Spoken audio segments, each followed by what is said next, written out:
pequeña retroalimentación de lo que vimos la vez anterior.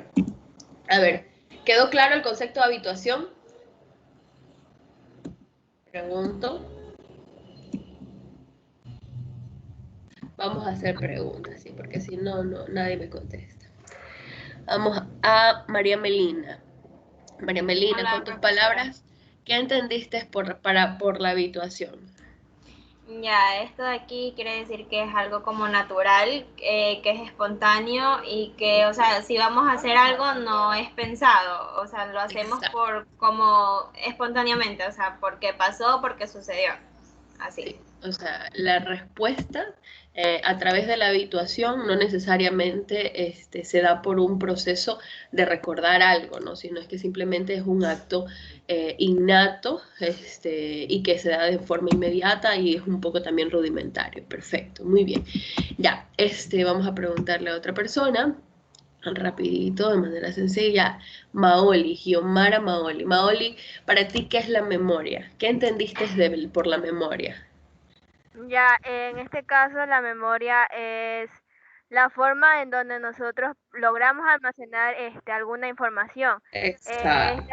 Esta se relaciona sobre todo con el aprendizaje.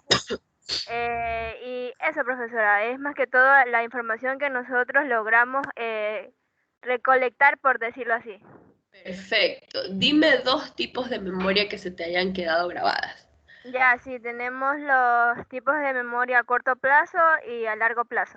Perfecto, muy bien. Dos tipos de memoria, está correcto. ¿Nosotros vimos un cuadrito donde dividíamos los tipos de memoria o solo lo vimos con la atención, ese cuadrito? Atención selectiva, atención dividida. No, no lo vimos con memoria. Perfecto. Entonces, ustedes dos ya tienen su punto de elección, ¿sí? Por si acaso. Aquí está memoria a corto plazo, entonces esto sí avanzamos. Ya, los procesos de la formación de memorias, sí, sí se acuerdan de la selección, la consolidación y la información adicional. ¿Qué significa?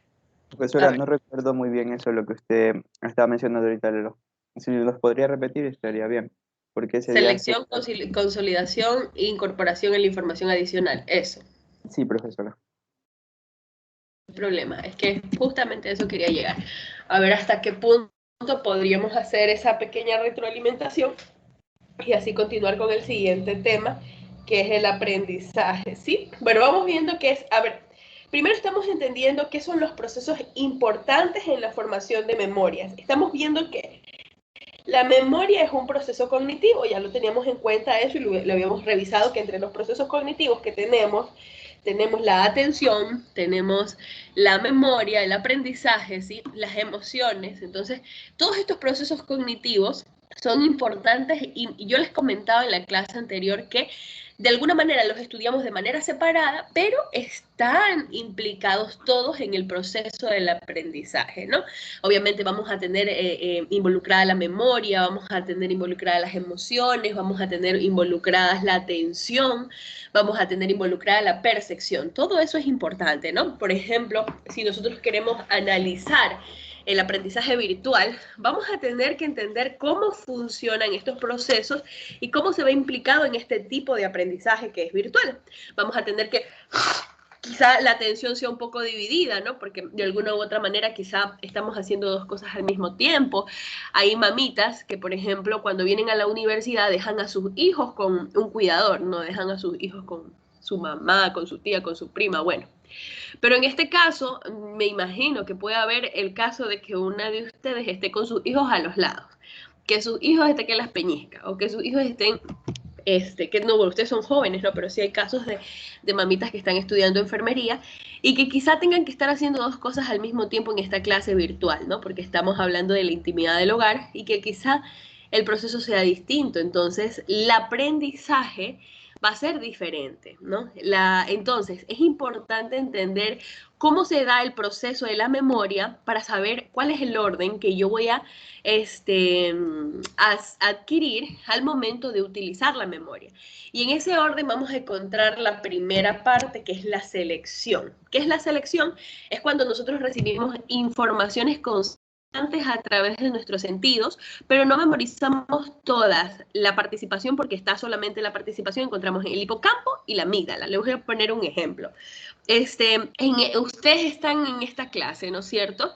Y yo puedo poner un ejemplo, y del ejemplo van a ver cosas que ustedes van a seleccionar y van a quedar en su memoria porque ustedes las van, qué sé yo, a asociar a un sentimiento. El ejemplo que yo doy resuena solo a las mamitas que tienen hijos, pero a los otros que no tienen hijos, quizá ese ejemplo no lo selecciona, no queda en una parte de la memoria que no pasa por la participación del hipocampo y la amígdala. Cuando hablamos de hipocampo y amígdala, hablamos del proceso de las emociones. Ya eso lo van a ver más adelante, ¿no?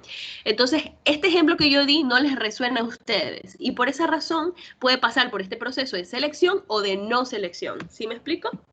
Esa información queda a medias o puede quedar dentro de la memoria. Ahora, después de la selección, que puede ser positiva o que puede ser negativa, vamos a realizar la consolidación de la información. Que lo que pasa con la consolidación de la información es que las memorias no son grabadas en su forma definitiva. Son muy sensibles a la facilitación o inhibición del proceso inmediatamente posterior a su adquisición. Es decir, pasan por un estado lábil a otro estado estable, ¿no? Esto es cuando no pasa por la consolidación, que puede generar que en este caso, en el otro caso que estábamos poniendo, la información no se consolide, no queda dentro del sujeto porque ni siquiera pasó por la selección, ¿sí? Pero entonces hay otro caso que sí puede pasar por selección, que puede pasar por consolidación y al final la incorporación de la información adicional, que son estas partes minuciosas de la memoria, ¿no? Las memorias son sensibles y también son sensibles a la incorporación de nueva información en los primeros minutos u horas después de su adquisición. Esta información puede ser, qué sé yo, hay muchos casos que la información, sí, ¿cómo les explico? Le genera un impacto al sujeto que no solamente me genera, que yo solamente me acuerdo del timbre de la voz del docente, me acuerdo a más de las emociones que generó el ejemplo, puedo estar pendiente de otros aspectos que están alrededor de la memoria. Por ejemplo, imaginémonos que en el ejemplo yo les haya preguntado, chicos, alcen la mano los que tienen hijos y están pasando por algo similar. Entonces, en ese momento queda una información adicional sensible, ¿no? Pero al mismo tiempo es importante entender que este proceso puede ser de vía natural como puede ser de vía farmacológica, ¿no? Entonces, cuando hablamos de vía farmacológica, estamos hablando de la implicación del trabajo de la memoria, en este caso los aspectos de endorfina, ¿sí? Y acetilcolina. En cambio, en el aspecto cognoscitivo, vamos a ver que proviene de otros estados de aprendizaje, como es el que estábamos poniendo de ejemplo. Entonces, sí es importante. Ustedes, no sé si alguna vez a ustedes les hay personas que tienen problemas en la retención, en la atención, y toman algún tipo de fármaco, recetado obviamente por un profesional, que puede ayudarle un poco a poder, poder adquirir la información y que pueda permanecer esa información más en el aspecto de la memoria. ¿Sí? Bueno, no sé si hay alguna pregunta hasta aquí. Licenciada. Chicos. Ah, ya vi una palabra Diga. que parece que usted dijo el estado lábil. ¿Qué significa eso? Lábil. La palabra lábil viene de, ¿cómo se podría decir? De que no es consolidado, de que es, que puede caer en cualquier momento. ¿En qué parte donde dice el tema? Aquí. A ver, mira, vamos a leer nuevamente lo que dice. Consolidación. Las memorias no son grabados en su forma definitiva. Son muy sensibles a la facilitación o inhibición del proceso inmediatamente posterior a su adquisición, es decir, pasan por un estado lábil a otro estable. Lábil quiere decir en este concepto es que es inestable, ¿sí? Es un estado lábil que no genera impacto, ¿no es cierto? De pasar a un estado lábil pasa a otro lado estable. Yo les puse el ejemplo que había dado yo en la clase, ¿no? Que quizá a un grupo de personas les resuene el ejemplo de los hijos estando al lado y que el proceso de atención puede ir disminuyendo en este grupo de personas. Entonces, a algunas personas les quedó esa información en el estado lábil y ahí se quedó.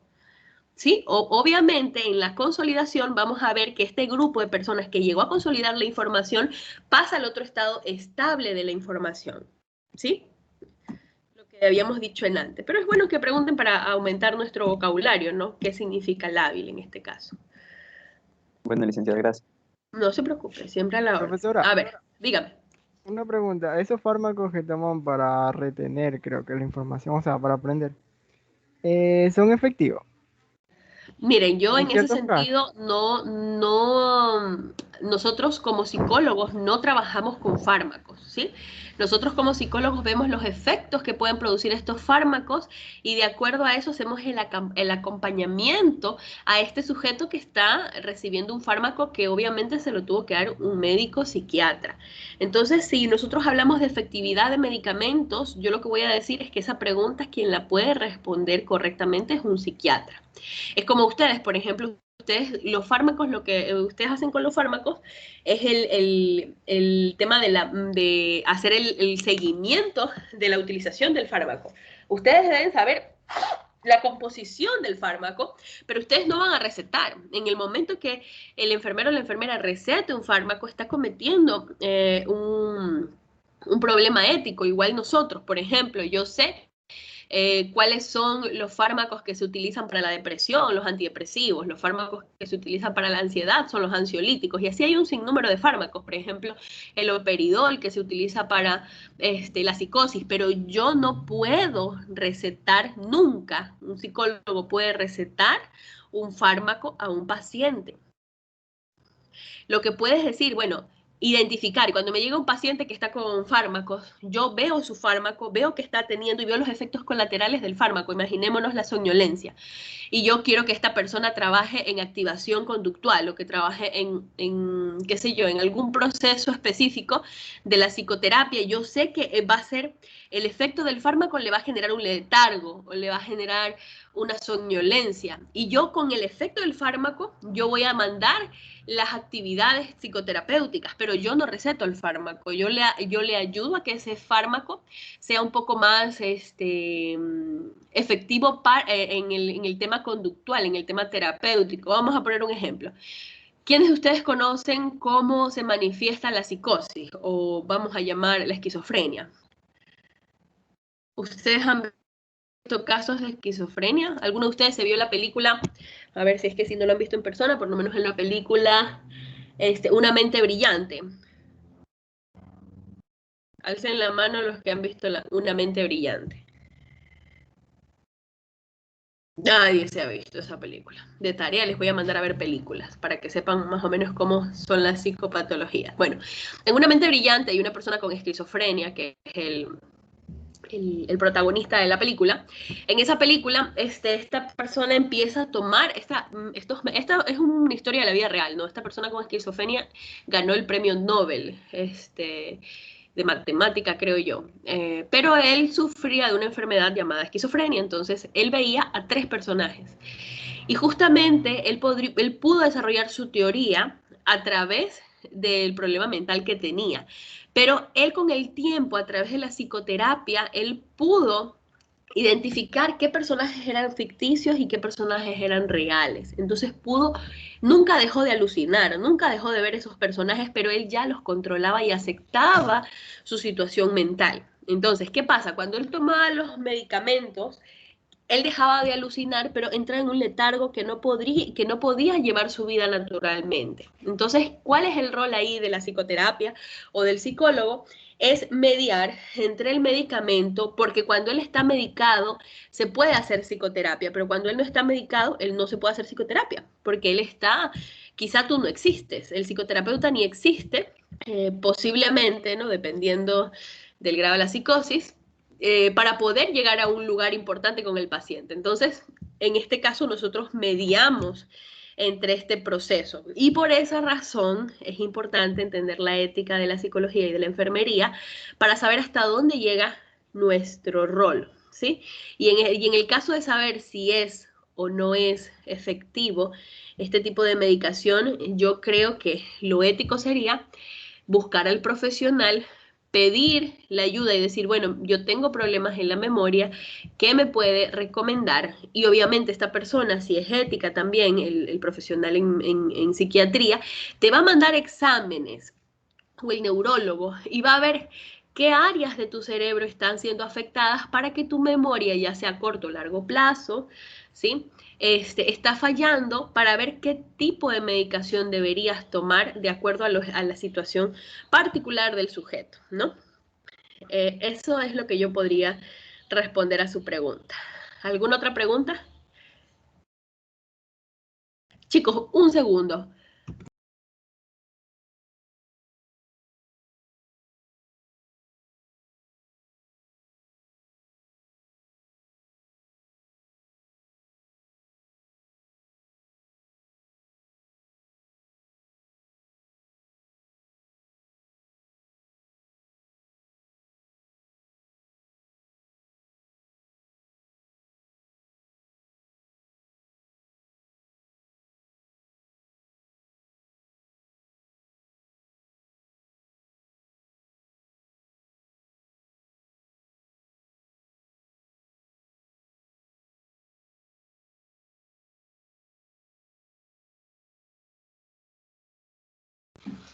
Bueno, ahora sí, a ver.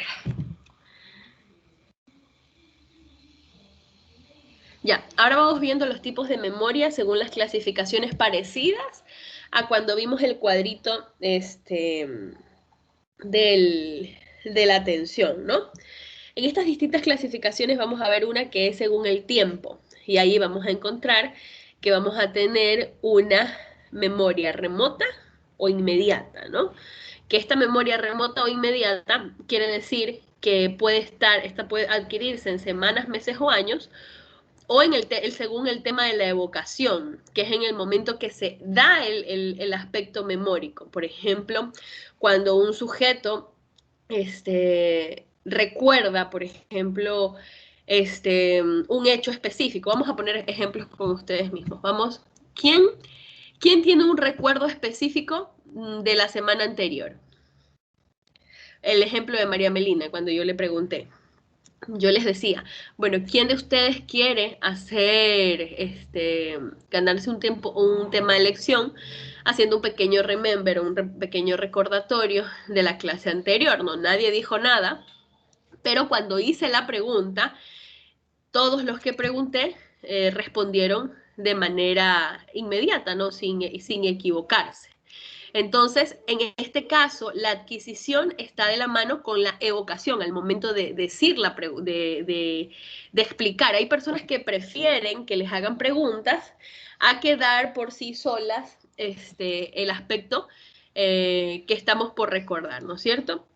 Según el tipo de información, vamos a encontrar la declarativa o de referencia, que es de procedimientos o de trabajo, y la semántica y episódica, ¿ya? Cuando hablamos de la memoria de trabajo, ¿a qué estamos hablando? Por ejemplo, de estas actividades que están desarrolladas con la mano de la habituación. Aquí, con la habituación, estamos bastante conectados, pero la diferencia es que esta memoria de trabajo tiene que ver con el aspecto mecanicista, por el aspecto que está desarrollado con los procedimientos. Por ejemplo, la memoria de trabajo. ¿Quiénes de ustedes? Alcen la mano los que ustedes saben conducir. Así sea bicicleta. Perfecto. Ya saben conducir una bicicleta o un automóvil. Muy bien. Entonces, cuando ustedes tuvieron la primera experiencia de conducir, ya sea una bicicleta o un automóvil, ¿fue fácil o fue difícil? Pregunto. Kevin, contéstame. Bueno, al principio se me hizo un poco, más que todo porque yo no estaba bien orientado y no sabía por dónde mover la palanca, o sea, se me hacía medio, más que todo a mi entorno, no sé, por el nerviosismo Kevin, y ¿qué eso. tiempo tienes ya manejando? Unos 5 meses creo. Ya, muy bien. ¿Qué tan frecuentemente tú manejas? Por lo general, los fines de semana, cuando mi padre quiere que lo lleve a Manta o así en un viaje. Ah, ya, son trayectos más o menos largos. ¿De dónde a dónde? De Jipijapa a Manta y he llegado, lo máximo que he llegado hasta Santa Elena. Perfecto, no, sí, sí podemos hacer el ejemplo contigo. Entonces ya tienes algo de experiencia manejando. La pregunta, Kevin, ¿alguna vez tú has visto una respuesta que tiene que ver con algún proceso que te hayan dicho? ¿Alguna vez se te han dañado los frenos? Eh, por ahora, gracias a Dios, no. Pero ¿Nunca te el has día, encontrado con una situación así como que nos puedas sí, contar y que actuó tu memoria de manera ágil y rápida y pudiste salir de una situación complicada? sí, el día sábado que se me dañó el auto, ¿Ya? eh, me quedé en, se me apagó el carro. No se me apagó, pero se me dañó una pieza. Entonces ¿Ya? sonaba el motor muy feo. Bueno, no era el motor, era una pieza que rodaba, pero en fin. Eh, lo que hice fue, este, eh, el switch apagarlo, pero no del todo, porque si no se me bloqueaba el volante. Y ahí lo traté de llevar un poco más que todo, porque estaba en media calle, al rincón, más que todo lo traté de llevar. Y de ahí tuve que empujarlo solito, un poquito para quedar más que todo bien, bien puesto. Y ahí tuve que esperar, nomás a que Ya, me remolcara. perfecto. Nunca te había pasado eso, ¿verdad? No, Ya, te pregunto lo siguiente. ¿Fue intuitivo tu reacción o tú sabías que tenías que hacer eso porque alguna vez te habían dicho que ese es el procedimiento, que había que orillarse, que había, qué sé yo, que tratar de apagar el switch para que alguna vez te habían explicado que podía pasar algo así y reaccionaste de acuerdo a tu memoria? ¿O o fue sea, intuitivo? yo creo que fue un poco intuitivo, porque, por ejemplo, yo ya había sacado el carro del taller, ya supuestamente estaba bien, entonces yo no me esperaba ni un problema. Pero sí me acordé que, o sea, yo tenía conocimiento de que si cerraba todo el switch se me bloqueaba el volante. Pero entonces en ese momento no pensé, solo nomás actué y traté de guiarme lo más que pude. Ya, mira, en este ejemplo, Kevin y todos los demás del curso participan varios procesos psicológicos, pero ¿en dónde participa la memoria de trabajo específicamente? Participa, por ejemplo, en el aspecto que dice, es peligroso estacionarme en media calle, me voy a orillar. Eso es un conocimiento que ya lo sabías, ¿no? O, por ejemplo, sabías que el carro estaba fallando. ¿Sí me explico? Eh, ¿O no? sí, sí. Eso fue lo O sea, intuitivo. el carro ya no, es que el carro ya, según yo, ya no fallaba, entonces ya no Ya, tenía que entonces esa preocuparme. parte no, solamente la parte de orillarse. ¿Y qué más? ¿Era algo que tú sabías que estaba en tu conocimiento y que lo recordaste en ese momento? Eh, lo de la llave, que si le bajaba todo, o sea, lo sacaba, se me bloqueaba el timón. Ya, esa parte de ahí que es mecánica, que actuó rápido, que de alguna u otra manera sí tenía que ver con el conocimiento previo, esa es la memoria de trabajo, ¿no? En muchas ocasiones, traté de buscar un ejemplo de ustedes para que puedan entender, pero existen muchísimos ejemplos que pueden pasar, por ejemplo, con el tema de aprender a andar en un vehículo, ¿no? Que puede ser que el sujeto que por primera vez que está intentando, los primeros meses que está intentando, tiene su atención fija, ¿no? Y que tiene aspectos específicos de que donde trabaja más el proceso de la atención. El sujeto también obviamente tiene que ver el aprendizaje, ¿no? Pero cuando ya el sujeto tiene 10 años al volante, yo no sé si ustedes ven a sus padres, a sus tíos, a sus primos que manejan, ¿no? Y que en muchas ocasiones que tienen tanta experiencia en algo, que para rebasar no necesitan poner 100% el proceso de atención, sino más bien es la memoria de trabajo, ¿no? Que es algo que está de la mano más del aprendizaje, está de la mano de la experiencia, está de la mano de lo que yo ya conozco.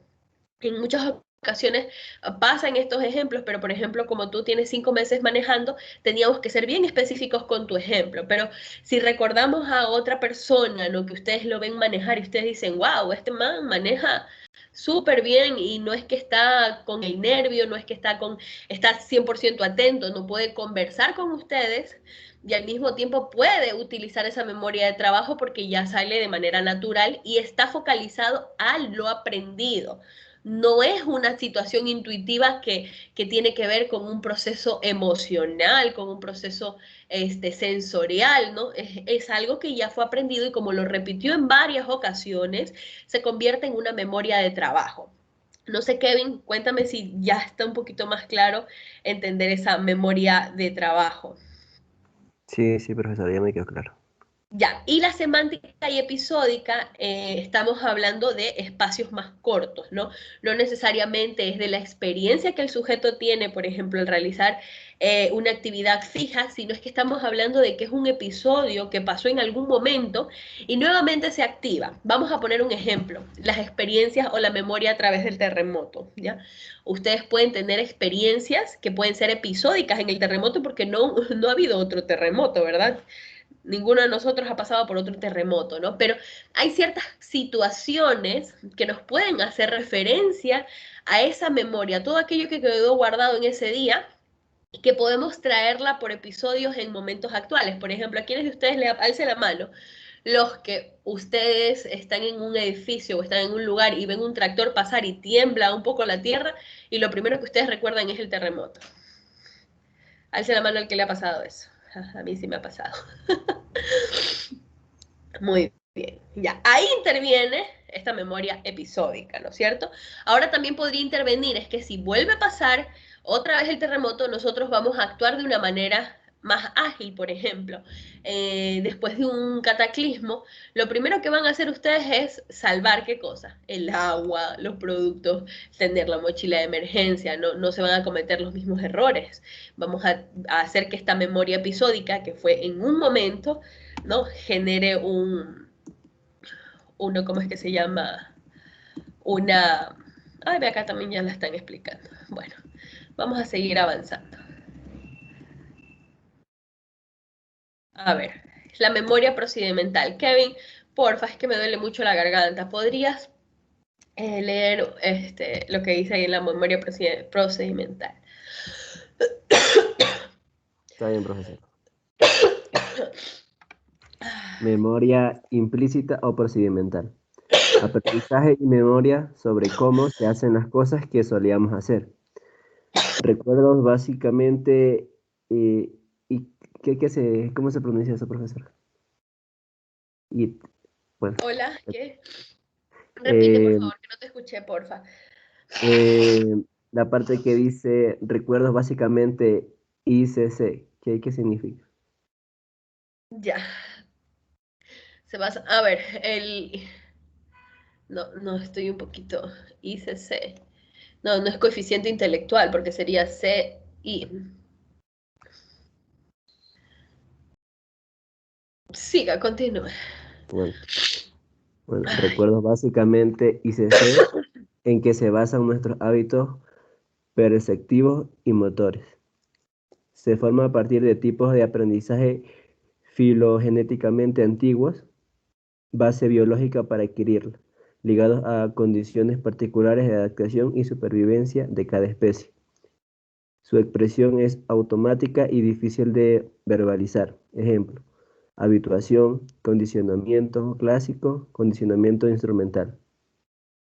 Es fiel, rígida y duradera. Se adquiere gradualmente y se perfecciona con la práctica, a excepción de aquellas que con contenido emocional que se forman rápidamente.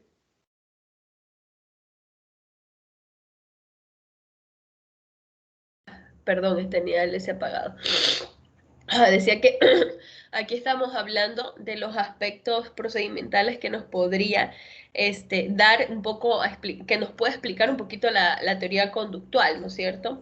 De cómo estos estímulos condicionados, estos estímulos incondicionados, nos pueden generar un tipo de habituación o nos pueden generar algún tipo de condicionamiento instrumental, ¿no? Y eso queda grabado en esa memoria implícita o procedimental. Yo no sé si se acuerdan ustedes, que si con ustedes vimos el pequeño Albert, ¿no? El ejemplo del pequeño Albert. ¿Quién recuerda el ejemplo del pequeño Albert? De la ratita y el niño.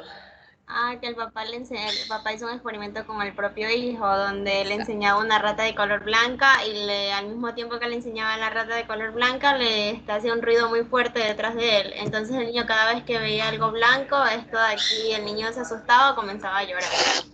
Una respuesta. Exacto, ahí está implicada esta memoria implícita y procedimental, ¿no? Cuando este sujeto ya es un adulto y en su memoria está grabado que todo aquello blanco me va a generar algún tipo de dolor, ¿no es cierto? Entonces, y nosotros encontramos este ICC, ¿no? Estos estímulos incondicionados, vamos a encontrar también los condicionamientos clásicos, vamos a encontrar la habituación, el condicionamiento instrumental, y es importante identificar que no es algo que el sujeto identifique o verbalice, es un recuerdo que no lo puedo explicar, ¿sí? Más o menos. Por eso es implícita. Tengo un recuerdo que no lo puedo explicar, pero ese recuerdo me genera una reacción o una conducta específica. Es importante entender esa partecita.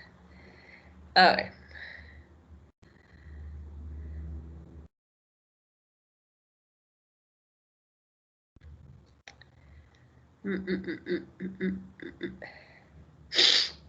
Ya. Aquí para citar el ejemplo y poder entenderlo más, vamos a encontrar vamos a llamarles tips, ¿no es cierto? Para diferenciar esta memoria implícita y esta memoria explícita. Primero, la implícita decimos que es procedimental, que es a través de un proceso, ¿no? Y en la memoria explícita vamos a ver que es declarativa, porque hay algo que yo sé, saber qué. Entonces, cuando yo digo saber qué, vamos a hablar del objeto, cosa, qué sé yo, figura literaria, lo que sea que yo identifique, ya está en mi conciencia. En cambio, el saber cómo, estamos hablando de la expresión de la actividad, ¿sí? No es lo que está pasando, sino lo que está alrededor de eso que está pasando. Por esa razón es inconsciente y automática, ¿no? Ahora, vamos a ver que como es una expresión automática, no se puede verbalizar. El sujeto no identifica, por ejemplo, el miedo que puede tener alrededor de las cosas blancas, acordándonos el pequeño Albert, ¿no? Él cuando fue un adulto, no decía, yo recuerdo que mi papá me ponía electricidad cada vez que cogía un conejito, ¿no? En este caso, el pequeño Albert, él comenzó a sentir una fobia hasta las sábanas blancas. Todo lo que era felpado o peludo y de color blanco le generaba una ansiedad y un estrés impresionante, ¿no? Entonces, no podía verbalizar porque no sabía de dónde aparecía esta memoria, ¿no? Simplemente era la sensación de recordar algo que estaba completamente, qué sé yo, a través de un estímulo negativo, estaba completamente relacionado con todos los instintos negativos, dolor, tristeza, angustia, miedo, todo eso estaba implícito, ¿sí? De manera inconsciente alrededor de este recuerdo, ¿no? En cambio, en el caso de la memoria explícita, nosotros ya vamos a identificar la expresión de que declara verbalmente y por escrito, ¿no? El sujeto a través de la expresión puede declarar qué es lo que recuerda. Por ejemplo, cuando poníamos yo no sé si era con ustedes o con el otro paralelo, que poníamos el ejemplo de personas que recuerdan episodios de su infancia específicamente, ¿no? Yo, por ejemplo, a los 3 años recuerdo ciertas escenas donde me fijo y puse mi atención en el color de mis zapatillas, en la ubicación de la cama, cosas específicas, ¿no? Ahí estamos hablando con la memoria explícita. Estamos hablando sobre aquello que yo puedo declarar de manera verbal y por escrito, ¿no? Es flexible y cambiante, ¿no? Puede ser que en algún momento alguien que también estuvo conmigo ahí en ese evento me diga, ay, no, pero ¿te acuerdas que te caíste en tal momento? Entonces es cambiante porque llega nueva información que genera que esta memoria explícita se amplíe, ¿no? Y filogenéticamente es más nueva. Eso quiere decir que normalmente no es tan a largo plazo, es a corto plazo. En cambio, la implícita, que es inconsciente, es duradera, rígida y es a largo plazo, ¿sí? Es antigua. Son aspectos, por ejemplo, el pequeño Albert estaba de meses. Por eso es que él no recuerda quizá el papá dándole electrocutándolo, ¿no? Pero sí recuerda ese sentimiento que le generó esa memoria implícita. ¿Sí? ¿Está clarito aquí? ¿O alguna pregunta, alguna duda?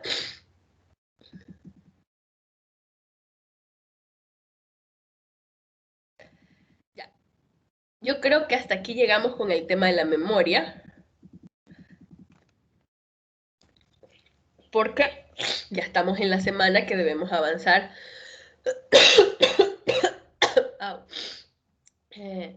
con el aprendizaje. Así que chicos, pregunta hasta aquí.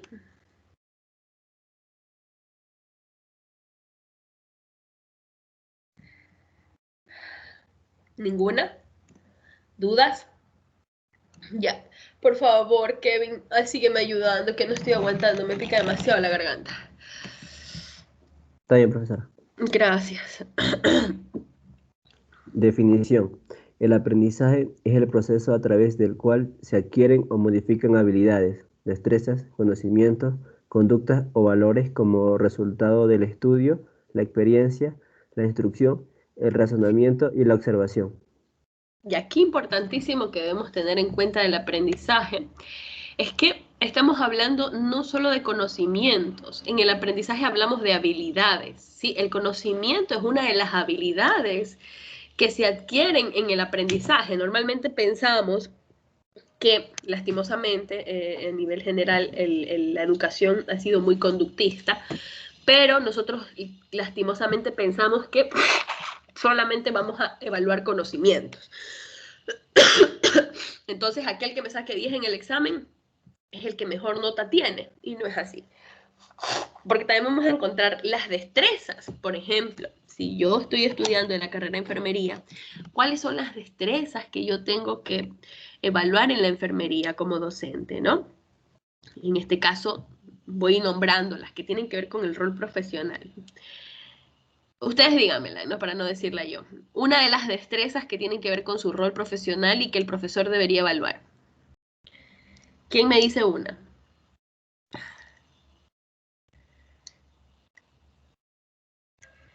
Que ustedes se imaginen, no tienen que buscarlas en internet. ¿Qué destrezas ustedes quieren? ¿Ustedes las han entendido alguna enfermera? ¿Ustedes qué creen cuáles son esas destrezas que la enfermera debe tener para atender a sus pacientes en el cuidado de enfermería? Poder canalizar una vena. ¿Cómo? ¿Qué dijo, mija? Saber canalizar una vena. Ya, muy bien. Una destreza. Saber canalizar. Muy bien. ¿Qué más?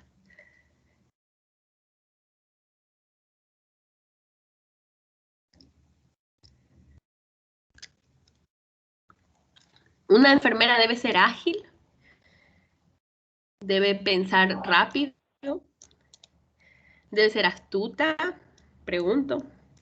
Debe, qué sé yo, vamos hablando ya no de destreza, sino ahora vamos con conductas. Debe ser paciente. Debe tener don de servicio. Pregunto, ¿tiene o no? ¿O es mi imaginación? ¿Y yo cómo califico eso como docente? Por ejemplo, mando una tarea en grupo, ¿ya? Y vemos egoísmos en los estudiantes. ¿Ustedes creen que esa enfermera, cuando sea enfermera, va a tener ese don de servicio? Por ejemplo, una de las teorizantes nos dice que una de las habilidades que debe desarrollar la enfermera con su paciente es que él se vuelva independiente, ¿no? Que el paciente pueda generar independencia y él poco a poco, aceptando su condición en tema de las relaciones humanas, aceptando su condición de paciente, busque salir de ese proceso y no se quede simplemente en el cuidado de la enfermería como un objeto, ¿no? Sino es que él salga de este estado y se vuelva independiente, ¿no? En este caso, por ejemplo, sí, ¿qué yo buscaría en la enfermera para que pueda adquirir eso en el grupo de trabajo? Tiene que ser una enfermera líder. Si yo tengo en mi grupo de trabajo un estudiante que no están, un compañero del grupo de estudiantes, un compañero que no es tan comprometido, que es medio vaguito, que siempre hay uno de esos en los grupos, que hay que estarle diciendo lo que tiene que hacer. Si esta compañera no cambia esa actitud del estudiante, es una enfermera más, ¿sí?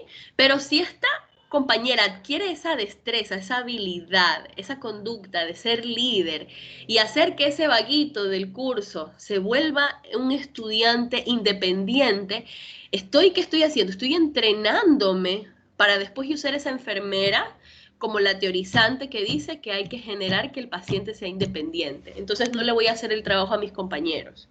Si yo le hago el trabajo a mis compañeros, no estoy siendo, no estoy en concordancia con las teorizantes, con mi rol de enfermera. Como estudiante estoy generando una dependencia hacia mí. Entonces ese estudiante siempre va a querer hacer grupo conmigo porque yo siempre le hago la tarea. ¿Sí? Me lleva a comer salchipapa, qué sé yo, lo que sea que haga el estudiante, ese estudiante va a ser un enfermero o una enfermera mediocre, y el otro estudiante va a ser un enfermero que no cumple su rol y que no va a independizar, no va a ser líder con sus pacientes. Entonces, miren cómo el docente puede evaluar estos aspectos también en la educación, porque yo evalúo conductas, evalúo destrezas, evalúo valores, de acuerdo a ese perfil profesional, ¿no? Entonces, el aprendizaje no solo es conocimiento. Mis estudiantes no solamente van a ser los que tengan buena nota, no solo van a ser los que saben, sino también los que generaron un aprendizaje distinto, no fueron empáticos, participaron en clase, ayudaron a sus compañeros, no fueron, qué sé yo, no generaron conflicto. Todo eso el docente debería evaluar según la definición de educación, ¿no? Y es importante tenerlo en cuenta, ¿no? También esa experiencia está de la mano, el resultado que vamos a encontrar a través del aprendizaje va a ser la experiencia, la introducción y la observación. El sujeto va a poder hasta auto-observarse a través de estas experiencias que va en la adquisición de conocimientos, ¿no? Continúe. El aprendizaje es favorecido por la motivación. Aquel aprendizaje que no genera motivación, con el tiempo se pierde. Eso está clarito, ¿sí? ¿Y cuál es la motivación? Sinceramente, la mayoría de las personas, su motivación es la vocación, ¿sí? Algunas personas no se sienten motivadas porque no tienen vocación. Les voy a poner un ejemplo clarito. Me imagino que algunos de ustedes quiso estudiar medicina y terminó en enfermería. Los que tuvieron la experiencia de estudiar medicina, bueno, no sé si ahorita los métodos han cambiado, pero hace 10 años atrás, la carrera de medicina, cuando uno estudiaba en primer año, a veces los docentes buscaban que el estudiante se hostigue. Bueno, en ese entonces yo estaba en primer año de medicina y nos decían cosas fuertísimas, como para que aquí solo se van a quedar los que realmente tienen vocación, ¿no? Las clases 6:30 de la mañana. ¿Por qué? Porque el docente estaba de guardia. Entonces ahí se veía, ¿no? De los 50 quedaron 20, ¿no? Quedamos 20. Y así sucesivamente la vocación nos dice, bueno, ¿para qué en realidad yo estoy aquí? Si estoy aquí para estar atrás de un escritorio y ser un médico o hacer una cirugía o ver un paciente, qué sé yo, para curar su cuerpo, o estoy aquí para curar su mente y su alma, ¿no? También la vocación hace que la persona triunfe o no triunfe en la vida. Y es importante identificar esa lucecita que se llama vocación.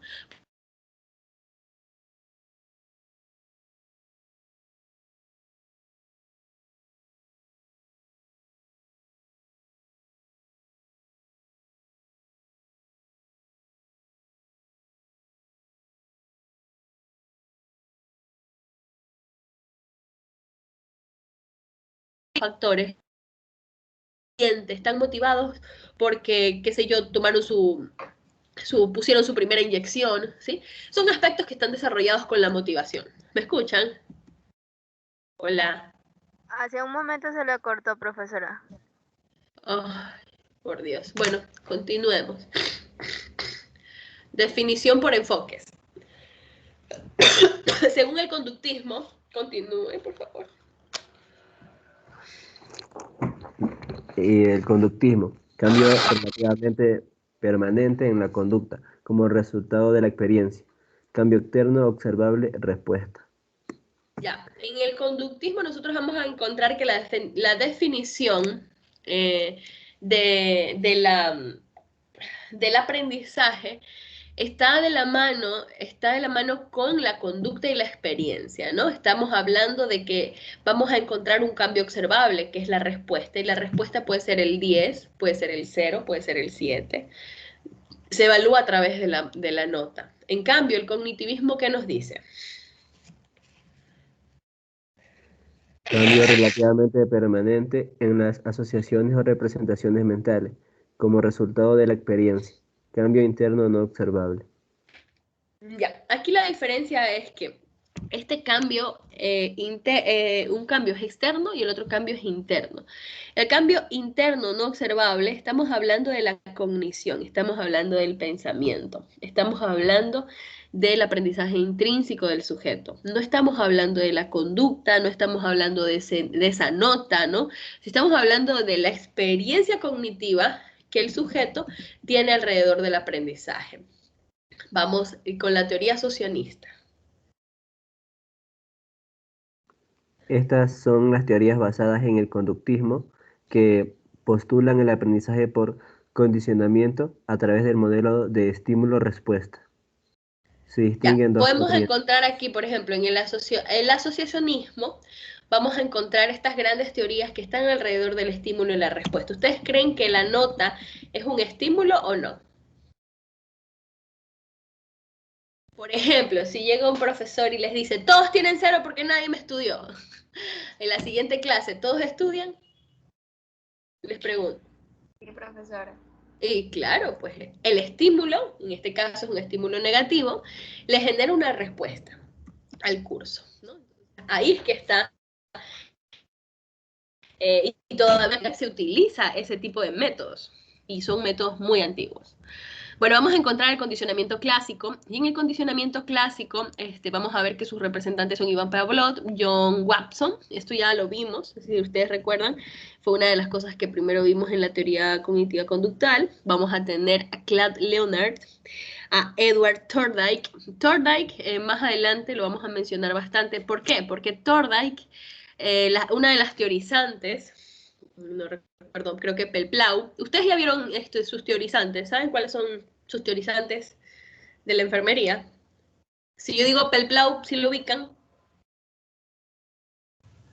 Bueno, ella se basa mucho en la teoría de Thorndike, que es una teoría de la mano de la psicología, ¿no? Vamos a encontrar a Skinner, ¿sí? Y bueno, ¿qué van a hacer estas teorías cognitivas con estas personas? Lo primero que van a hacer es la importancia de las variables internas, ¿sí? Antes, cuando hablábamos de las teorías conductuales, solamente llamábamos las variables externas, y esa variable externa era la conducta visible, ¿no? El buen comportamiento o el mal comportamiento. Vamos a ver una conducta visible. ¿Se acuerdan? A ustedes no creo que les haya pasado, pero en mi época, cuando llegaba el profesor, todos nos poníamos de pie. ¿A ustedes les pasó eso? A mí me pasó una temporada. Cuando eras chiquitito. Bueno, ese acto de que cuando llega el docente y todos se ponen de pie y dicen, buenos días, profesora, en corito, o cuando llegaba la rectora, un personaje, ¿no? Eso tenía que ver con la conducta visible. Y eso era igual a respeto, eso era igual a niño educado, ¿sí? El niño que no se ponía de pie, le pegaban con la regla, ¿no? Quizás ese niño estaba... Yo cuento casos reales. Quizás, bueno, ustedes casi no pasaron ese tipo de cosas porque estamos hablando de otra generación. Pero yo recuerdo que yo tenía compañeritos que llegaban con fiebre, estaban enfermitos, llegaban y los mandaban igual a la clase. Y este niño con fiebre era castigado porque no se ponía de pie porque estaba totalmente agotado y le daban un reglazo. Y el niño se desmayaba, lo llevaron al departamento médico y terminó la cosa. Mijito, regrese a clases, ¿sí? Ahorita llegase a pasar eso, las madres hacen un escándalo y denuncian la escuela, ¿no? Pero en esta época, cuando el conductismo era mucho más férreo y fuerte, y no estamos hablando de estas variables internas, no evaluaba el profesor las variables internas, el niño era un malcriado, pero en realidad no, el niño no era un malcriado, no, el niño estaba enfermo, estaba con fiebre. Entonces, imaginémonos las contradicciones de la educación en esta época, donde estábamos solamente midiendo variables externas, que es como la conducta visible, que pensábamos que el niño es educado o no es educado, si se forma en la fila, si se pone de pie, ¿sí? Si, qué sé yo, utiliza de tal manera el uniforme. En muchas ocasiones, por ejemplo, eh, tal cual. No sé si ustedes también tuvieron ese tipo de educación, ¿no? Habían personas, bueno, esto no es tan antiguo, no es actual. Cuando yo trabajé en una escuelita, era bastante rígida con cuanto al uniforme, cómo se debería utilizar el uniforme, las medias, ¿no?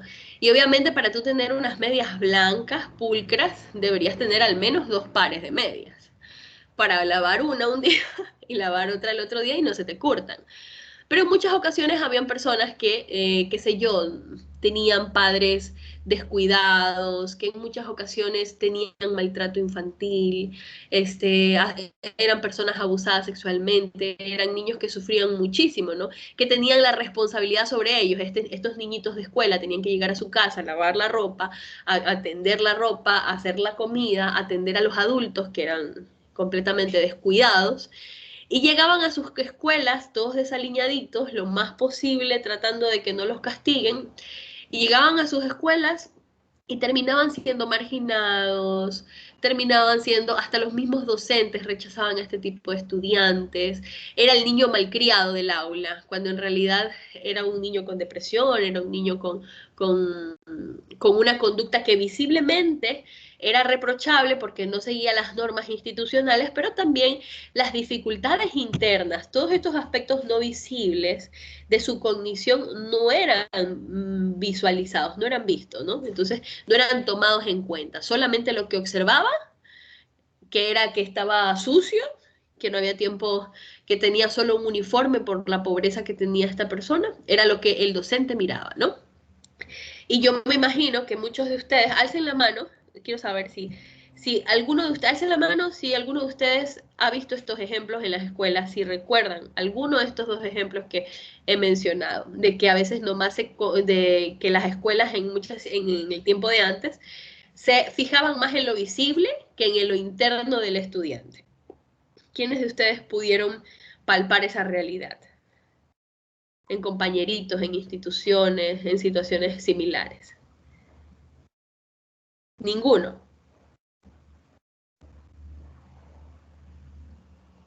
Hola, no me están escuchando. Se paró la clase. Sí, se le Sí la escucha, profesora. escuchamos, profesora. Ah, bueno, entonces nadie ha visto esos ejemplos, entonces. Ustedes han sido niños muy afortunados. Entonces han sido niños muy afortunados, porque eso es muy común. Es muy común tanto, Profesora.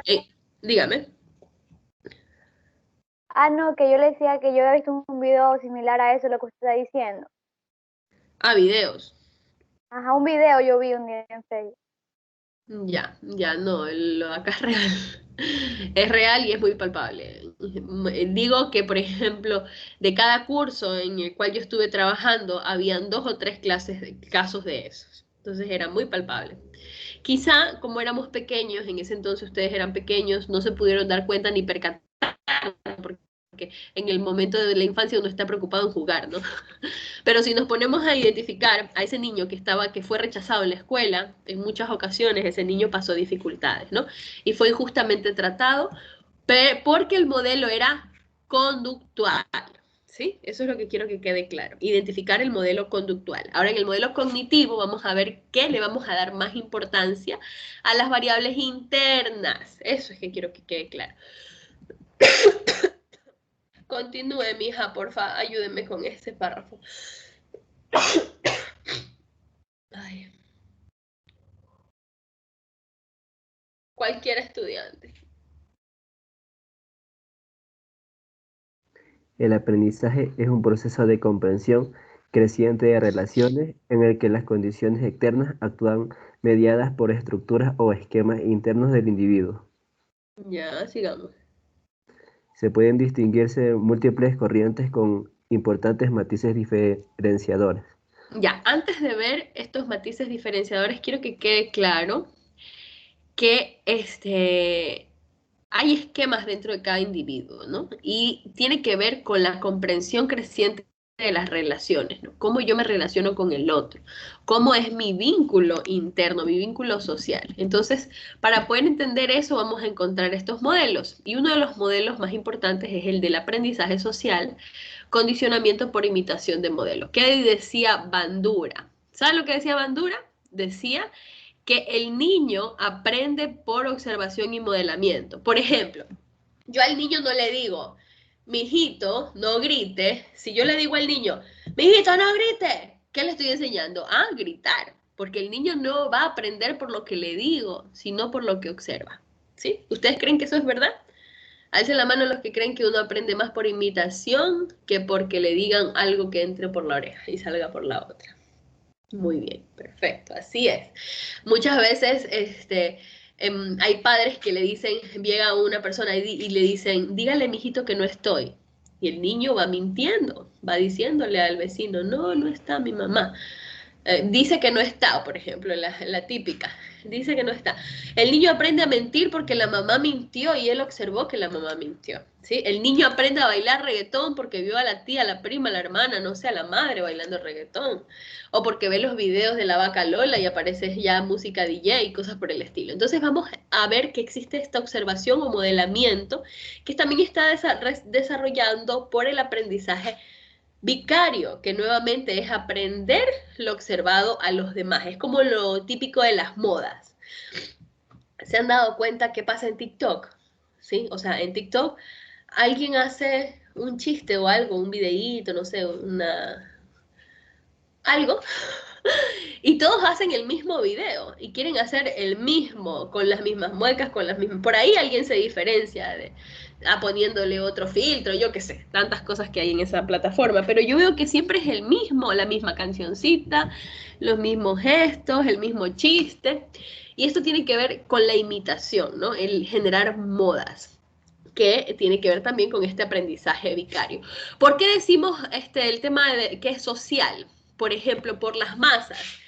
De este tipo de psicología de aprendizaje social se basan las marcas para vender. Por ejemplo, los llamados influencers. ¿Qué hacen los influencers?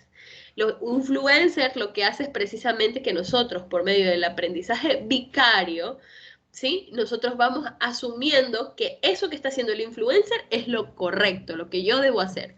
Voy a modelar esa actividad. Ahora continuemos con estas teorías cognitivas, porfa. Continúa. Teorías cognitivas. Dentro de la línea cognitiva distinguiremos a su vez varias corrientes. Teoría de la Gestalt. Kohler, Kofak y Wertheimer y Kurt Lewin, psicólogos alemanes. El enfoque gestáltico es un enfoque holístico, es decir, que percibe a los objetos y en especial a los seres vivos como totalidades. En el concepto de Insight es el momento en que la percepción se acomoda a la estructura. Ejemplo, antes se aprendía primero a conocer las letras, luego las sílabas y después las palabras y finalmente la frase. Desde la Gestalt, en cambio, se aprenden inicialmente las frases, luego se descomponen en palabras, estas en sílabas y finalmente se descubren y aprenden las letras. El todo es más que la suma de las partes. Qué interesante. Y aquí vamos a empezar a ver las teorías más bonitas. Se van a dar cuenta que la Gestalt, de la mano con Kohler, Kafka y Lewin, se van a dar cuenta que ellos avanzan un poquito más y van a utilizar la percepción. Ya no vamos a utilizar la cognición como elemento fundamental para poder describir al mundo, sino vamos a utilizar la percepción para poder describir al mundo. Ahora, ¿qué es el insight? El insight es el aspecto personal, donde es un aspecto intrínseco que todos los sujetos tenemos, donde a través de la reflexión, no es lo mismo, no, insight no es reflexión, pero es algo similar, ¿no? Que me hace un clic, por así decirlo, y yo llego, no sé si alguna vez ustedes han dicho cuando aprenden eureka. Cuando ustedes aprenden algo nuevo, nunca han sentido como que, sí era. Sí han alguna vez experimentado esa frasecita interna, como que les genera una sorpresa, y que ustedes por dentro sospechaban que eso era así. ¿Les ha pasado alguna vez cuando han aprendido algo? Algo práctico, normalmente eso pasa, cuando es algo práctico. Kevin, te voy a hacer a ti, como te pusiste el ejemplo de conducir. Cuando recién estabas empezando a conducir, ¿no te pasó esa experiencia de cuando ya dominaste el punto de equilibrio en una loma? O cuando ya dominaste algo específico que al principio te costaba, ese clic de, así. Sí me ha pasado, profesor. Ya, entonces eso es este insight que tiene que ver con este tema perceptivo, que tiene que ver con esta experiencia interna, que tiene que ver con esa reconfirmación, por así decirlo, o reafirmación de un conocimiento, y ya en esa parte, eso ya se genera en el todo, ¿no? Ya comienzo a generar esa habilidad, y como dice la Gestalt, ¿no? El todo es más que la suma de sus partes. En este caso, los niños aprenden a hablar sin saber las letras ni las vocales. Es más, existen varios tipos, por ejemplo, de educaciones. Bueno, más adelante van a ver educación de Montessori, o van a ver la finlandesa, ¿no? Que a los niños se les enseña a jugar, ¿no? Se les enseña a ser responsable hasta los 7 años. Recién a los 7 años les enseñan las vocales y las letras. Y en muchas ocasiones aprenden varios idiomas, ¿no? Se supone que si aprendo más temprano, yo podría aprender más idiomas, pero nosotros, que nos enseñaron primero las vocales y las letras, después las frases y las palabras, se nos complica aprendernos más idiomas, ¿no? Cuando a ellos definitivamente no. Porque esta educación es una educación más actual, ¿no? Es una educación que desde la Gestalt vamos a encontrar que es más nueva, no ha sido, no es tan antigua como la conductual o la cognitiva. O sea, la cognitiva básica, ¿no? A ver, vamos con William Piaget, Jean Piaget.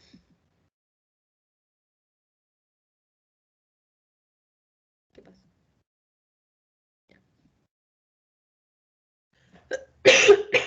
Le escucho. La teoría de Jean Piaget señala las distintas etapas del desarrollo intelectual, desde sus orígenes neonatos hasta el pensamiento adulto.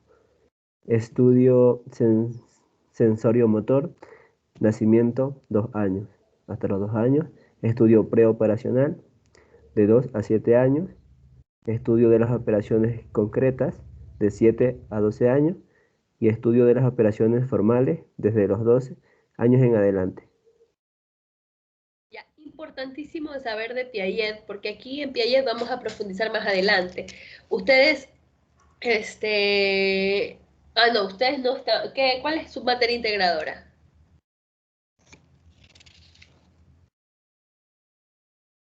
No, creo que esto de Piaget lo voy a revisar es con 5º año. Sí, con ellos tengo que revisar porque ellos van a trabajar también en el proyecto integrador de saberes, van a trabajar con el estadio sensorio-motor.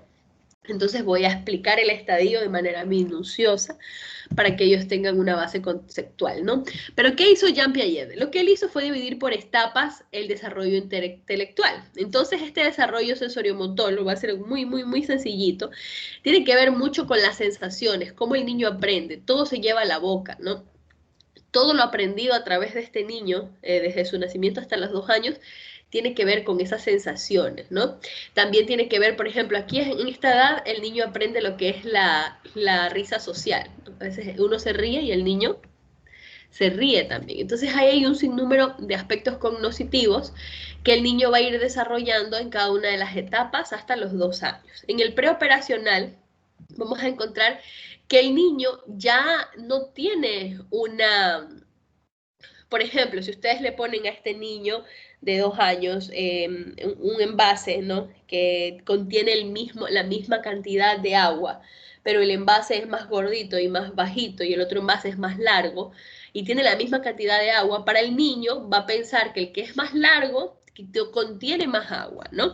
Porque todavía es preoperacional. En las operaciones concretas, el niño ya identifica estos aspectos, entonces él ya sabe que si es un vaso que tiene la misma medida y aunque lo vierta en un dibujito todo distinto, él me va a decir que los dos tienen la misma cantidad de agua, ¿no? Porque yo ya voy a generar estas operaciones concretas que van a estar alrededor de la suma, de la multiplicación, de la resta, de la división. Entonces, ya en mi algoritmo mental participan otros aspectos que no solamente son que no solamente son específicos, ¿no? Sino ya tienen otro tipo de aplicación, ¿no? Donde vamos a sumar, restar, identificar, hasta la ironía. Por ejemplo, si a un niño tú le dices, un niño de 2, 5 años, le dices una ironía, quizá no la entienda. Obviamente que hay niños que son un poquito más astutos que otros, pero normalmente en el proceso normal de un niño,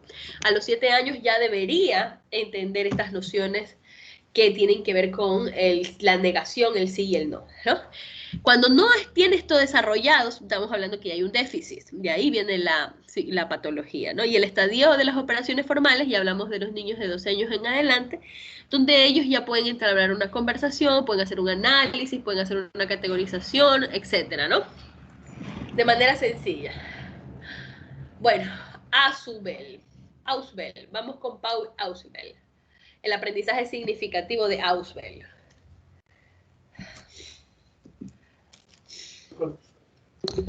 Es el proceso a través del cual una nueva información, un nuevo conocimiento, se relaciona de manera no arbitraria con la estructura cognitiva de la persona que aprende. Es decir, se relaciona con la información que ya posee. La relación no es cualquier aspecto de la estructura cognitiva, sino con conocimientos específicamente relevantes a los que Ausubel llama subsumidores. Por ejemplo, si vamos a enseñar, pues yo estoy en el campo y yo voy a enseñar a sumar y a restar. Bueno, en el aprendizaje significativo nos vamos a ir con todos los niños al campo y vamos a utilizar una canasta de manzanas o vamos a utilizar una canasta de choclos, no sé, de mangos, dependiendo de dónde me ubique, ¿no? Entonces va a ser significativo porque ya hay una información que yo poseo y esta información es el campo, ¿no? Yo manejo el campo. O por ejemplo, recuerdo, yo tuve mi profesor de la escuela fue espectacular y yo sí que me encantaba como el último año, se llama Pedro Roca, que fue mi docente y ahorita trabaja aquí en la universidad también. Él, cuando nosotros íbamos a hablar sobre los helechos, nos llevaba al bosque Pacoche.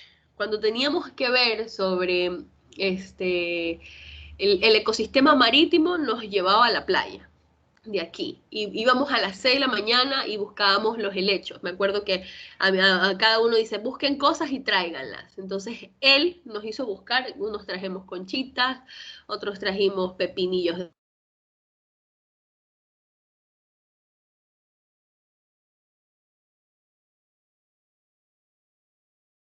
y entonces él de acuerdo a nuestro discurso, lo que nosotros decíamos como estudiantes de escuela que habíamos traído, él empezaba a explicar su clase, ¿no?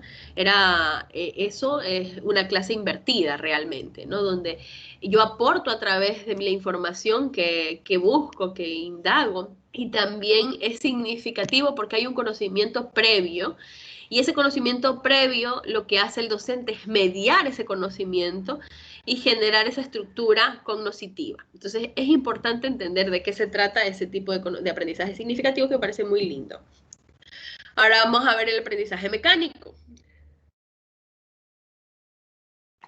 El aprendizaje mecánico, contrariamente al aprendizaje significativo, se produce cuando no existen preconceptos adecuados de tal forma que la nueva información es almacenada arbitrariamente, sin interactuar con el profesor aquí. El Sin aire de por interactuar aquí con donde estoy conocimiento. está medio Vamos, pesado. otro estudiante, vamos para que descanses porque también, sí, para ti puede ser cansado. Yo, profesor. Ya, te escucho. Del inicio, ¿verdad? Sí, Sí, ok. El aprendizaje mecánico. Contrariamente al aprendizaje significativo, se produce cuando no existen preconceptos adecuados de tal forma que la nueva información es almacenada arbitrariamente, sin interactuar con conocimientos previos. Un ejemplo de ello sería el aprendizaje de fórmulas matemáticas. Este tipo de aprendizaje solo apela a la memoria. Es un aprendizaje poco perdurable, por lo que está sometido a una alta tasa del olvido. ¿Sigo? sí. Bueno, ahí vamos a poner un ejemplo. Ok. Me acuerdo tanto que había una materia que se llamaba morfología, y en esa materia había que aprenderse las estructuras de memoria, ¿no? Pero a veces el docente, era un docente mayorcito, este, quería que hasta le hagamos la pausa de la coma. Y él decía, se olvidó de la pausa de la coma, repita nuevamente. Había que aprenderse de memoria, todo, de memoria. Y en muchas ocasiones, por ejemplo, obviamente que en la materia de anatomía, ¿no? Tienes que aprenderte de memoria todo. Entonces sí es importante este, utilizar este aprendizaje mecánico en ciertas carreras, por ejemplo, en el tema de las matemáticas, ¿no?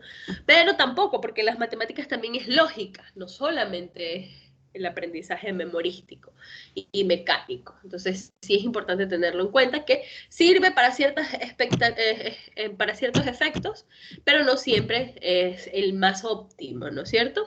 Ahora vamos con el aprendizaje significativo. El aprendizaje significativo. La información contenido debe ser potencialmente significativa para el individuo. El aprendizaje significativo ocurre cuando una información se conecta con un concepto relevante preexistente en la estructura cognitiva. Por ejemplo, como les decía, ¿no? Si somos personas que vivimos en el campo y trabajamos en el campo, vamos a llevar la escuelita al campo y vamos a ir con los niños con ese conocimiento preexistente a desarrollar nuevos conocimientos, ¿no? Por ejemplo, vamos a utilizar esos mangos y vamos a venderlos y vamos a utilizar las monedas para generar las sumas y las restas, las multiplicaciones y las divisiones. Aunque ustedes no lo crean, miren, hay muchos chicos que no han tenido la posibilidad de ir a la escuela, pero suman y restan mejor que los que tuvieron la oportunidad de ir a la escuela. ¿Pero por qué? Porque ellos aprendieron de manera significativa, a través de la experiencia, a través de los conocimientos previos. Entonces eso también se puede utilizar en el aula, ¿no? También se puede llevar al estudiante a la práctica y que ellos puedan ejercer este aprendizaje significativo. Cuando ustedes le digan, ay, ves aprendizaje significativo, ya saben que tiene que ver con un conocimiento previo y tiene que ver con la práctica. Seguimos. Proceso de la adquisición de la nueva información. Asimilación, relación, organización. Tipos básicos de aprendizaje significativo. Aprendizaje de representaciones. Relación entre el símbolo y objeto de referencia. El sonido. Perro. Lo relaciono con un perro que él conoce en concreto. Aprendizaje de conceptos. A medida que adquiere vocabulario o significados a los mismos símbolos, se limitan atributos de criterios. Atribuir el sonido perro a distintos animales que comparten dichos atributos. Por ejemplo, cuando hablamos de aprendizaje de representaciones, estamos hablando del ejemplo de los mangos, ¿sí? Pero cuando hablamos del aprendizaje de conceptos, estamos hablando de experiencias o, por ejemplo, cuando yo les digo a ustedes, chicos, traigan para la clase, vengan leyendo, ¿sí? No estamos hablando de una representación, estamos hablando de un concepto. Ustedes no traen representaciones, traen conceptos, ¿sí? A las clases. Previamente, ustedes vienen con la información de conceptos. Cuando vienen con las representaciones, estamos diciendo que nos vamos cuando hacen una actividad práctica y se van, qué sé yo, al laboratorio a, a trabajar con un material, ahí es el de las representaciones. Importante entender esto de adquisición de la nueva información, asimilación, relación y organización. Como en antes los decíamos, que es muy parecido a la memoria, ¿no? Lo primero buscamos asimilar la información, entenderla significa entender esa información, relacionarla con aspectos pasados o con conocimientos previos y organizar esta información. También cuando utilizamos ejemplos, hacemos este aprendizaje significativo. Ahora vamos a ver el aprendizaje de proposiciones. Listo. Este va más allá de la simple asimilación de lo que representan las palabras, combinadas o aisladas. Implica la combinación y relación de varias palabras las cuales constituyen un referente unitario. Luego estas se combinan y producen un nuevo significado que es asimilado a la estructura cognitiva. El perro es un animal, por tanto un ser vivo. Debe tener claro los conceptos de perro, animal y ser vivo. Exacto. Entonces ya no solamente es experiencias previas, sino también los conceptos. Antes de trabajarlo a través de las proposiciones, debemos tener esa información clara, ¿no? Ya, seguimos. Aprendizaje por descubrimiento. Jerome Seymour Brunner.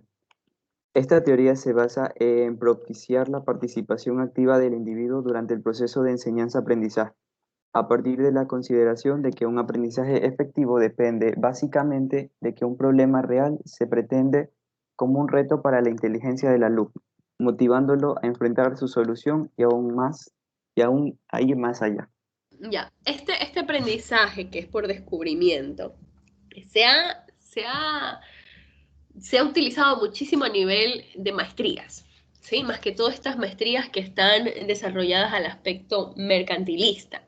Por ejemplo, en una de estas universidades internacionales sumamente prestigiosas, en las maestrías, los docentes no son PhDs, no son personas teóricas, ¿no? que tienen mucho conocimiento en el área teórico, ¿no? Sino en el área práctica. Por ejemplo, ustedes van a hacer, están aprendiendo, imaginémonos que están haciendo un MBA, ¿no? Un MBA es una maestría en Business Partner, quiere decir como que tú puedes manejar empresas, ¿no? Puedes ser gerente. Entonces, es un alto rango, ¿no? Una maestría de alto rango. Entonces, yo voy a vender esta maestría y yo voy a llamar de docente al desarrollador de Tesla. ¿Quién conoce la marca Tesla? Alce la mano para saber si para utilizar otra. Apple, ya es mejor.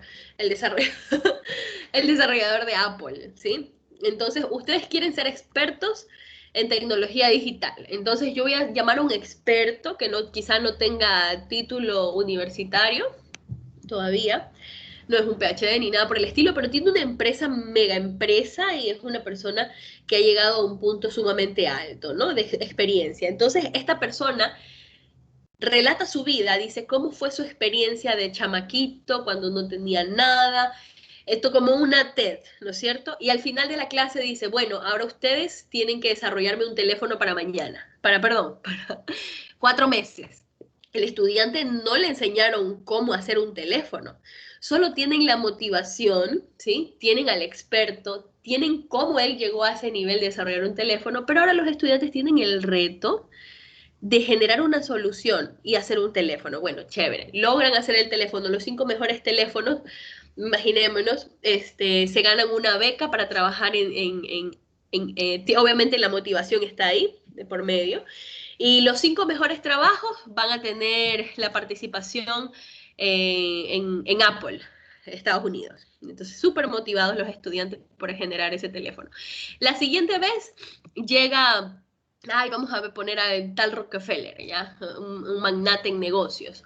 Entonces, él explica su experiencia y dicen, bueno, ustedes cuando ya terminaron ese teléfono, ahora lo que ustedes tienen que hacer es vender ese teléfono. Tienen que crear una red de marketing, tienen que crear los 5 mejores trabajos, van a tener $100,000 de recompensa. Todos van a hacer ese trabajo, obviamente, van a invertir su tiempo, van a generar el mejor marketing, porque los 5 mejores trabajos van a tener esta participación. Hay una particularidad, esto de aquí sí existe, hay universidades y hay referentes, más que todo estas universidades carísimas internacionales generan esta metodología donde no le dan las respuestas a los estudiantes, sino les dan retos. ¿sí? No le dan respuestas, sino le dan retos y los motivan con experiencias de vida. Entonces, ¿qué parte vamos a trabajar por descubrimiento? La parte que sí se trabaja, obviamente hay otros aprendizajes implicados en este tipo de educación que les estoy explicando. Lo que está a través de lo que dice Brunner es que el estudiante no tiene la información, él tiene que irla a descubrir, ¿sí? No hay nadie que le diga, mira, esto se hace así, no, él va y lo busca, ¿sí?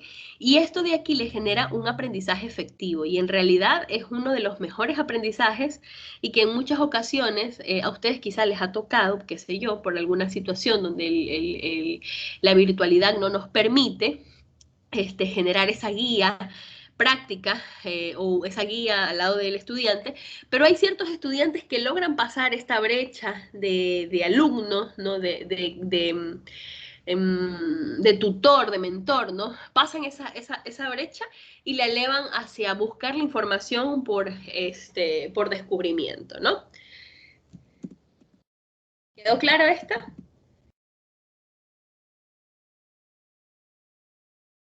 ¿Sí? Que también está desarrollado con la motivación. ¿Qué les parece? A ver, quiero escuchar a uno de ustedes. ¿Qué les parece este aprendizaje?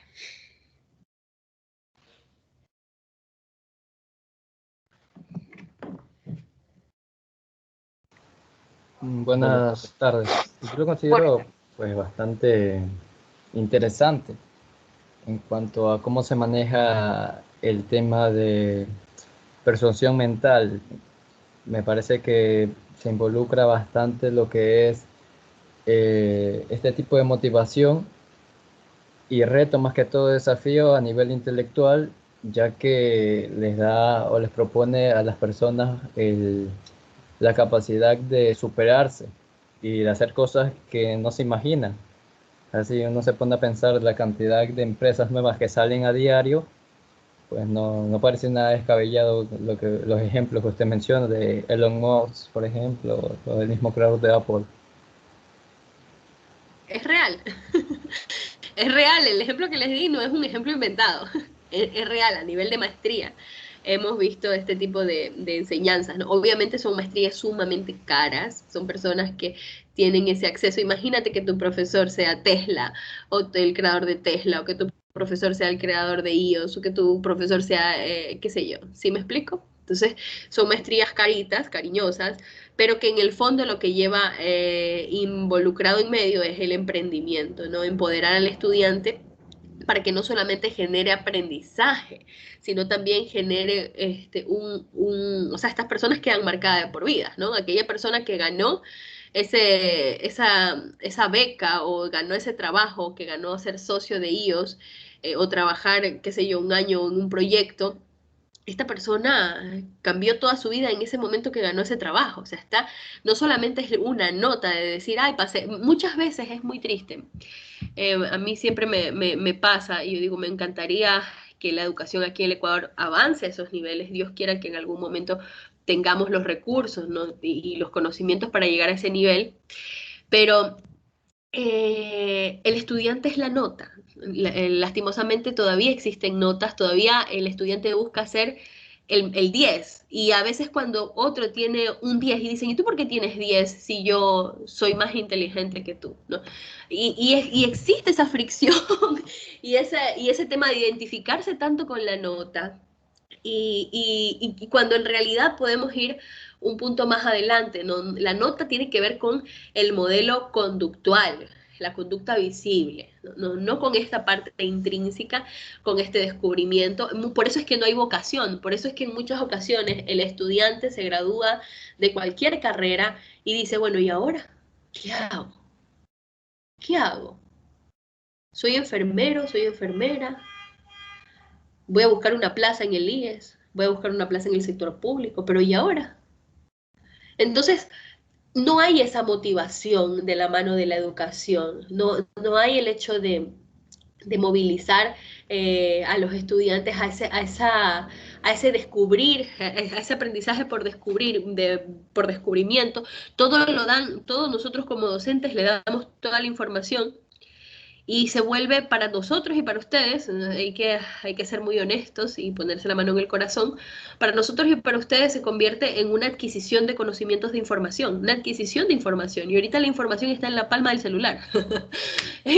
Toda la información que ustedes quieren la encuentran en el celular. El celular no les va a dar la motivación, el celular no les va a dar la vocación, pero sí les va a dar la información. Entonces, si yo repito lo que ya tiene mi estudiante en el celular, el mundo avanza y la educación no. A eso me refiero, ¿no? Si nosotros no implementamos estos nuevos modelos de educación, educativos, lo que va a pasar es eso, ¿no? El mundo va a avanzar, la información va a estar en la palma de la mano, y la educación todavía está en este nivel conductual, visible, cognitivo básico, de los primeros, hasta por ejemplo el de imitación, ese sí lo hacemos, tratamos de buscarlo, ¿no? Pero este aprendizaje por descubrimiento me parece espectacular, me gustaría que en algún momento podamos generar esa inspiración en los estudiantes, y que el estudiante no sea la nota, ¿no? Sino más bien los 5 mejores estudiantes tienen la posibilidad de tener una plaza en el IES, por ejemplo, o de ser parte de por ejemplo, en primer año, los proyectos integradores, que cada año se convierte en un proyecto que al final le genere remuneración, por ejemplo, que sea un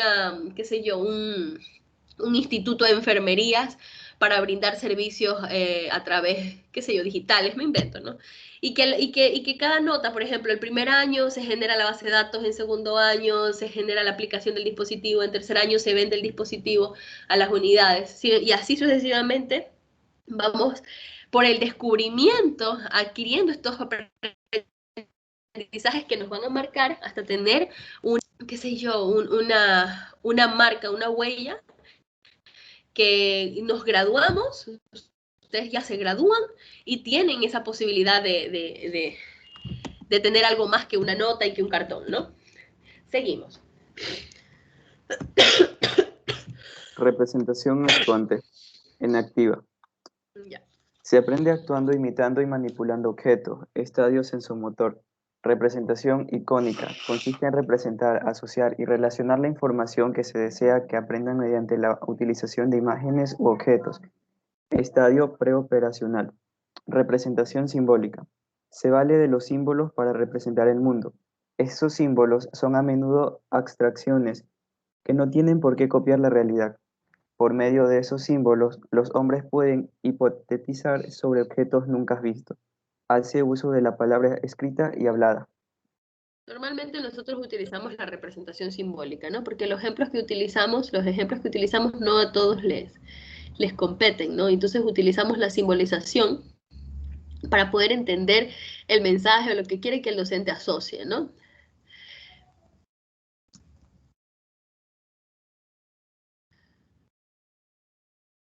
A ver, déjenme ver cuánto falta. Ay, solo falta este, muy bien, continuemos. Teoría socioculturalista del aprendizaje, Lev Semyonovich Vygotsky.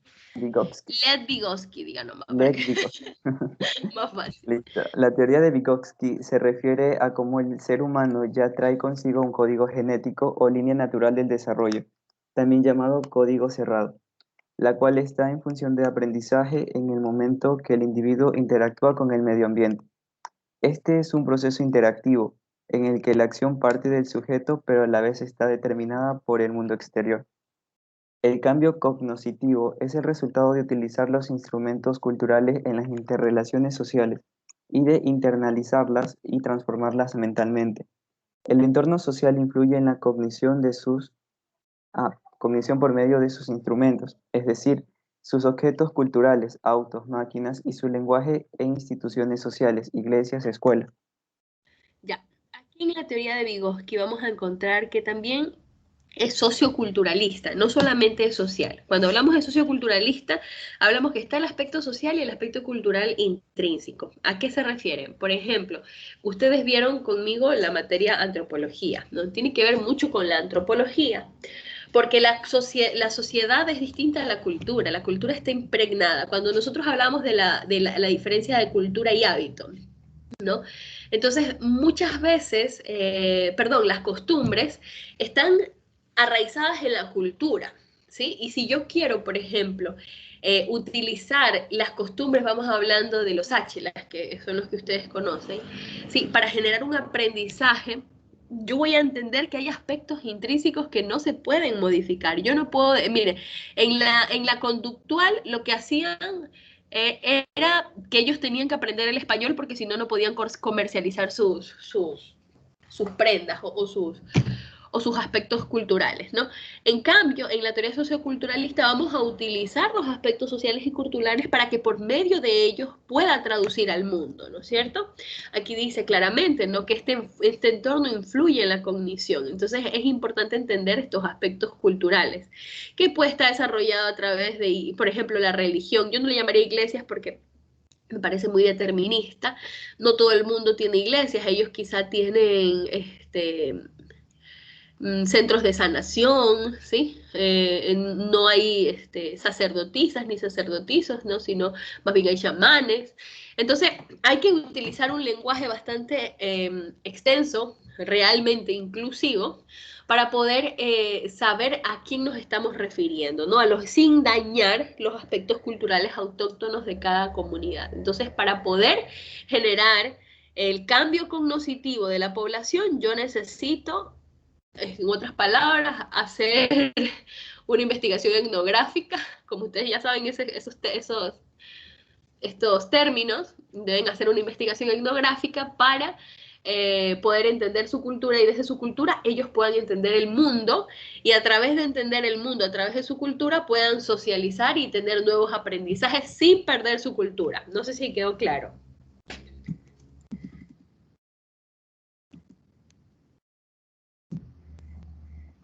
Chicos, hasta aquí todo por hoy. Hemos avanzado este aprendizaje. Si no hay ninguna pregunta, no sé, díganme. ¿Alguna duda? No, profesora, al menos por mi parte todo ha estado claro. Con los ejemplos ha estado más que claro. Muchísimas gracias, Maoli.